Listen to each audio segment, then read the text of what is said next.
Chaque année, les travailleurs et les travailleuses du Québec produisent plus de 30 millions de tonnes de concentré de fer.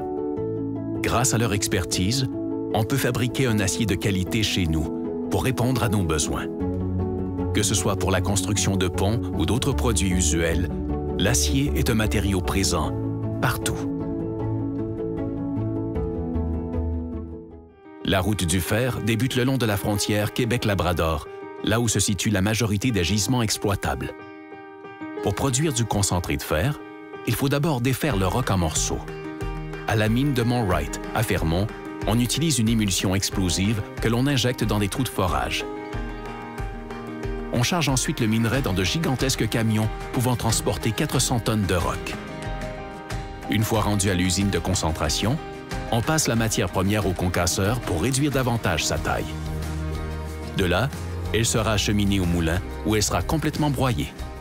Les moulins, c'est un procédé autogène. C'est comme une grosse tube là, de sécheuse, là, puis le matériel, il tombe sur le matériel, puis ça vient se broyer. Ensuite de ça, il y a un procédé de tamisage. La partie acceptée des tamis va se rendre aux spirales. Aux spirales, c'est un procédé qui est gravitaire.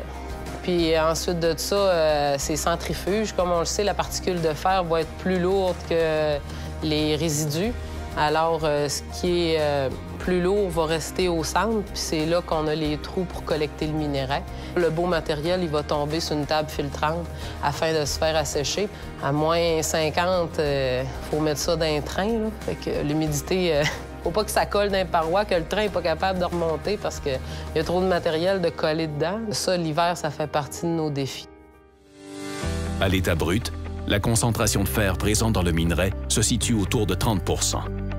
Après le passage au concentrateur, elle augmente environ à 65 %.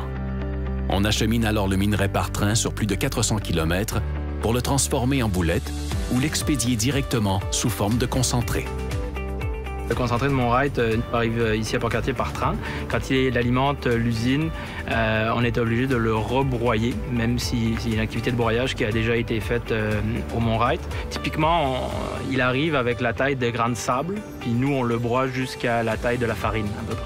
Puis une fois qu'on va avoir cette farine-là, mélangée avec d'autres additifs, la plupart du temps, c'est des additifs minéraux. On va les mettre dans des disques de bouletage. Par un effet de boule de neige, on va avoir les boulettes qui vont se former puis qui vont grossir tranquillement en diamètre. Quand les boulettes vont avoir la bonne taille, on va ensuite les tamiser, les mettre sur des petits chariots qui sont montés sur des rails. Puis ces chariots-là vont passer à travers une fournaise qui monte jusqu'à 1350 degrés Celsius. Puis au bout de ce processus de cuisson-là, le produit est fini. Donc on a une boulette avec les caractéristiques physiques, chimiques et métallurgiques que nos clients demandent.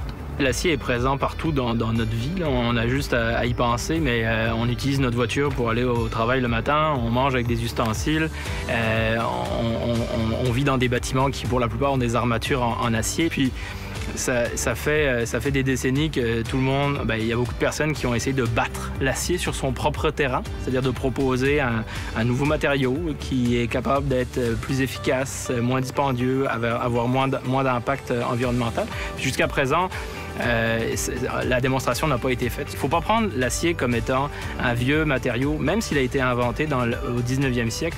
Aujourd'hui, on continue encore à l'améliorer, à diminuer son empreinte. En arrière de toutes ces minières-là, il y a des individus, il y a des gens qui travaillent comme moi, comme mes collègues.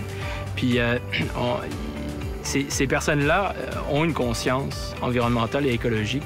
Moi-même, je suis jeune père de famille. J'ai un fils qui a à peine 14 mois. Fait que moi aussi, là, je veux être capable de lui léguer une planète en bon état. Puis, je pense qu'en travaillant justement dans une minière, et puis en essayant à tous les jours, par des projets, par des initiatives, de diminuer l'empreinte environnementale ou négative de cette industrie-là, je fais en quelque sorte ma part.